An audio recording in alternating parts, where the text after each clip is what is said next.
बाढ़ और बारिश से महाराष्ट्र का हाल बेहाल है। शहर के शहर, गांव के गांव डूबे हुए हैं। अब तक आसमानी आफत से 112 लोगों की जान जा चुकी है। रायगढ़ में पहाड़ दरकने की वजह से हादसा हुआ। राहत और बचाव का काम अभी भी वहां पर चल रहा है और मलबे में अब भी कई सांसें फंसी हुई हैं। महाराष्ट्र में महातबाही आई हुई है। 40 साल में महाराष्ट्र ने ऐसी तबाही नहीं देखी। कहीं पानी पानी शहर गांव बस्ती, तो कहीं दरकते पहाड़, मलबे में जिंदगी की तलाश। हर तरफ त्राहिमाम ही त्राहिमाम।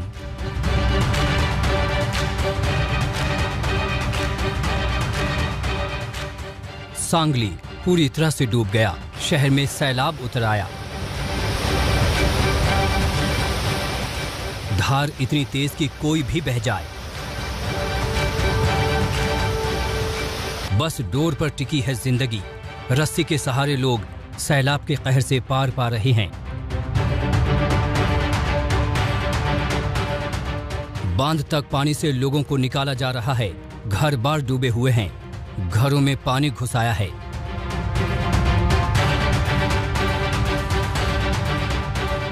राहत और बचाव में सेना जुटी है। बोट से फंसे लोगों को निकाला जा रहा है। लोगों तक राहत का सामान पहुंचाया जा रहा है।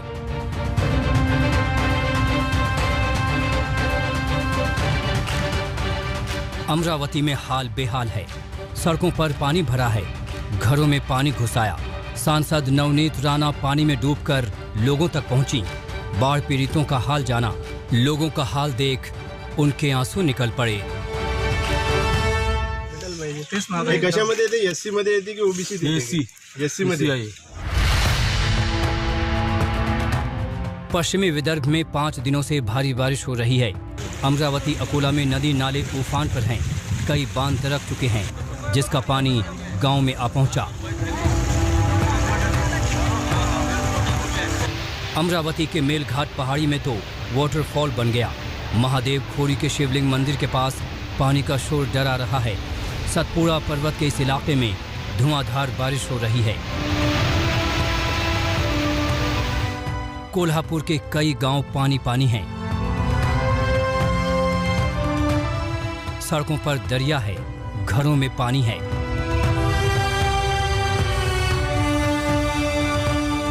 चिखली इलाका तो पूरी तरह से डूबा हुआ है, जहां फंसे लोगों को रेस्क्यू टीम बोट से निकाल रही है।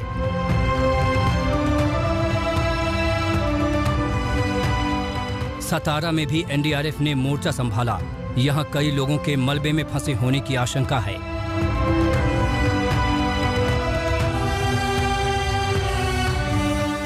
रायगढ़ के तलाई में राहत बचाव जारी है। पहाड़ी धंसने से पूरा गांव तबाह हो गया। घरों के नामो निशान खत्म हो गए। कई जाने मलबे में दब गईं।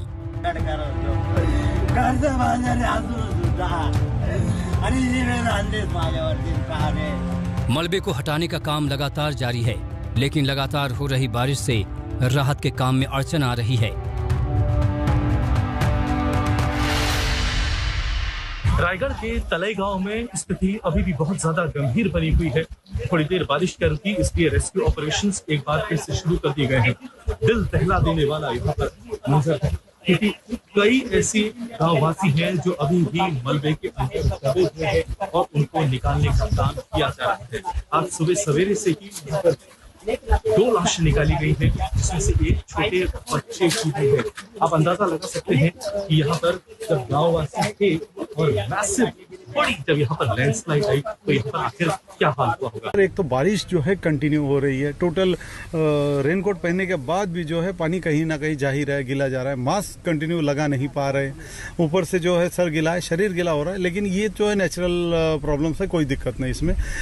समस्या ये आ रही कि जो ऊपर से कीचड़ आया है, जैसे पैर रखते हैं, पैर तो एकदम 2-3 फीट जो है उसमें पैर धस रहा है और पैर निकालना, फिर जूता उसमें फंस रहा है, ऊपर निकालना, इस तरह की समस्या आ रही है। मुख्यमंत्री उद्धव ठाकरे ने कल खुलतलाई गांव जाकर राहत और बचाव का जायजा लिया। उस वक्त भी वहां बारिश हो रही थी। छतरी थामे उद्धव ने पीड़ितों और अधिकारियों से हाल जाना। महाराष्ट्र में हर तरफ तबाही का मंजर है। रत्नागिरी, कोल्हापुर, रायगढ़, ठाणे, सतारा, सांगली, सिंधुदुर्ग, नागपुर और पुणे में बाढ़ ने जीना मुहाल कर दिया है। राहत और बचाव में यहां एनडीआरएफ की 26 टीमें लगी हैं।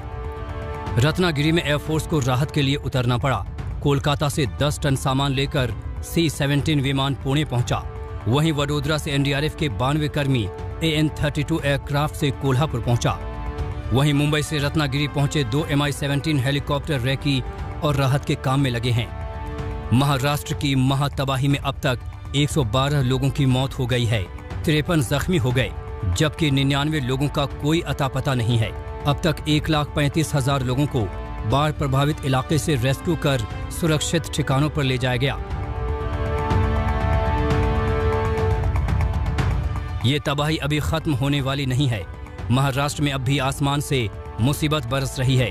अब तो लोग दुआ करने लगे हैं कि भगवान अब तो बस करो।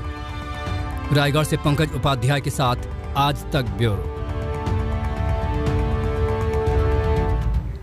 महाराष्ट्र नहीं, देश के दूसरे इलाकों में भी पानी पानी है। राजकोट से धार तक मूसलाधार आफत नजर आ रही है। आधा बिहार अब भी बाढ़ की मार झेल रहा है। हर तरफ पानी ही पानी। राजकोट का हाल देखिए, बारिश ने शहर का हाल बिगाड़ दिया।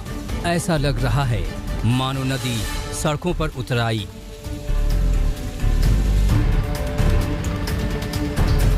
अंडरपास तो जैसे स्विमिंग पूल बन गया। पार करना हो तो तैराक बनना होगा।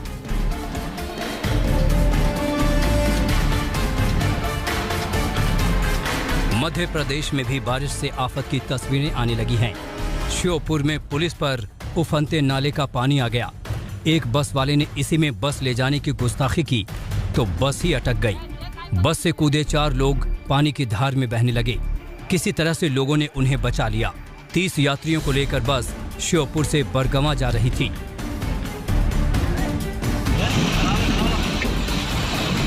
मध्य प्रदेश के धार में सड़कों पर ही धार उतर आई। ऐसा लग रहा था मानो दरिया खुलकर बहने निकली हो। हर तरफ पानी ही पानी। कई निचले इलाके डूब गए।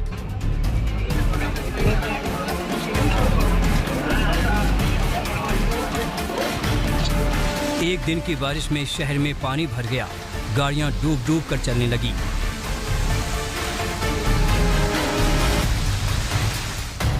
पहाड़ों पर हो रही लगातार बारिश से लखीमपुर खीरी में शारदा नदी उफान पर है। निघासन तहसील के मचरी गांव में एक घर देखते ही देखते नदी में समा गया। खैरियत ये रही कि घर में कोई मौजूद नहीं था। 1 महीने में अब तक 40 घर शारदा की धार में बह चुके हैं। शारदा नदी के निशाने पर करीब आधा दर्जन से ज्यादा गांव हैं।